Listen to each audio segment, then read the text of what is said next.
É possível ser uma pessoa boa sem acreditar em um Deus? Olha, essa pergunta aí é complexa. Mas vamos falar um pouquinho sobre isso. Ó, essa pergunta ela já foi feita por grandes pensadores ao longo da história. A gente tem várias correntes dentro do campo filosófico que apontam para as duas direções, né? Então, existe ali a filosofia da moralidade, em que alguns pensadores defendem a ideia de que tudo deriva, começa ou termina dentro do campo ali da crença em um Deus, em outra vida, enfim, e que grande parte dos conceitos de moral e ética estariam baseados direta ou indiretamente nas questões religiosas, né? E isso, por algum lado, faz muito sentido, né? Quando a gente pensa até mesmo em como a sociedade se comporta, né? Então, se você observa, eu trouxe alguns vídeos para trás aqui, né? Eu trouxe aquela ideia de que as pessoas que fogem das normas sociais, que são mais egoístas, que não pensam muito no próximo, elas tendem a se dar melhor, né, em um mundo que valoriza isso, em que a impunidade ali ela tem os seus limites, né? Então, nem tudo aquilo que você faz chega a ser ilegal, mas se torna completamente antiético e tem vários prejuízos para a sociedade, para outras pessoas. E essas pessoas que se recusam a seguir essas regras, elas sim têm grandes resultados em vários cenários da vida, né? E eu até explico por quê, porque naturalmente se você é mais egoísta e se importa menos com os resultados das suas ações, você se torna cada vez mais livre para fazer aquilo que necessariamente te beneficiaria em algum sentido, né? Existe sim essa vertente, ela faz muito sentido se a gente estudar a sociedade, ver como o ser humano se comporta, e essa discussão se torna ainda mais complexa, né, quando a gente observa que fazer o que é certo, teoricamente, né, é algo que exige sacrifício, que exige ir contra grandes impulsos que a gente tem praticamente naturais, né? Então, grande parte ali das nossas vontades instintivas, elas seriam algo que é voltado para uma decisão autocentrada, né? E deixaria em segundo plano as consequências e outras pessoas, né? Então, nesse sentido, realmente existe esse argumento de que, olha, se não existe algum tipo de tribunal posterior, se você não deve, né, prestar contas para alguém, para um ser transcendente, então tudo vale aqui, e se tudo vale, eu vou fazer aquilo que é melhor para mim, né? Então existe sim essa linha argumentativa. É claro que se a gente pegar para destrinchar isso, serão horas de vídeo, né? Se tornaria um grande podcast, mas existe essa linha de raciocínio.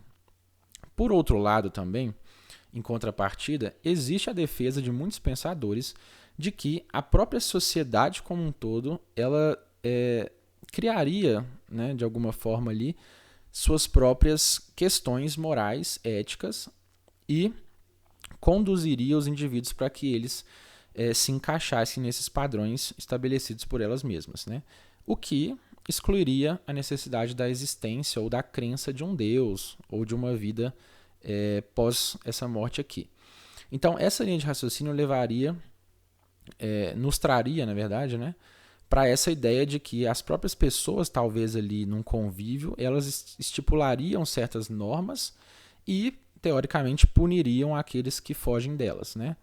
É claro que muitas pessoas defendem a ideia de que esse segundo posicionamento ele está muito mais atrelado às normas que são legais, né, no sentido de leis, de regulamentação, do que necessariamente para condutas éticas e morais, né?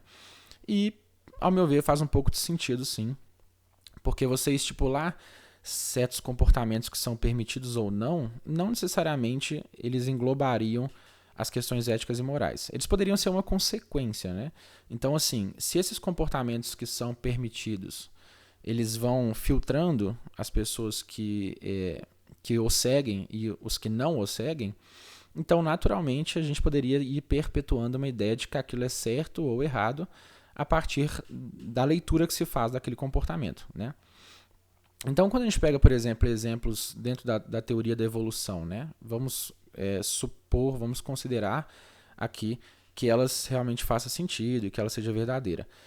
Nesse aspecto, se a gente pensar no conceito de tribo, né, que a gente vivia em tribos, né, no passado, enfim, naquelas tribos, por exemplo, algum ser humano que fosse completamente egoísta, que se recusasse a dividir uma caça, ou enfim, uma ferramenta, algo do tipo, ele poderia sim ser punido e, consequentemente, isso eliminaria esse tipo de comportamento a longo prazo, né? Assim como, nessa mesma ideia, grandes pensadores defendem que a própria solidariedade humana ela se faz quando tem algum tipo de escassez, né? Então, a gente, teoricamente, só dividiria uma ferramenta porque só tem aquela para todo mundo, para aquela tribo, e que não dividir não seria uma opção, né? Quando muitas pessoas precisam daquilo, então aquela pessoa que tenta tomar para si e ter a posse única e exclusiva, ela seria rechaçada e, consequentemente, seria punida e seria eliminada daquela tribo e provavelmente perderia a proteção da tribo, enfim, seria eliminada a longo prazo nesse sistema aí que a gente vivia de tribo, né? E isso é uma visão interessante, né, se a gente pensar, porque em contrapartida a esse mesmo argumento, existe a teoria de que se o altruísmo ele era considerado uma vantagem evolutiva, por que, que a gente ainda tem muita herança primitiva atrelada ao próprio egoísmo, né? E uma das vertentes que responde isso traz a ideia de que, em tese, essa visão do altruísmo ela funciona melhor em pequenas comunidades, né? Então, dentro de pequenas comunidades que se tem mais controle das condutas do próximo, isso funcionaria muito bem. E é porque você consegue observar os seus parceiros e os comportamentos deles, mas em grandes sociedades já se torna um pouco o contrário, né? Porque quando você já não tem mais aquela possibilidade de estar constantemente observando os comportamentos e punindo diretamente aqueles que não seguem, né, aquilo que beneficiaria a tribo, né, o grupo, em uma sociedade maior, que você não consegue ter esse controle tão preciso, né, as ações egoístas, elas realmente talvez seriam uma vantagem dentro desse sistema. E a gente percebe que isso parece fazer muito sentido quando a gente lê como a própria sociedade se comporta, né? Então, nessa sociedade nossa aí do século XXI, por exemplo, você consegue observar que sim, pessoas que têm comportamentos mais egoístas conseguem ter grandes sucessos em vários setores, várias áreas. Talvez seja até por isso que existem várias pesquisas que trazem que grandes posições ali em grandes empresas, em questões políticas, contemplam um número significativo ali de psicopatas, né? De pessoas com transtorno de personalidade antissocial.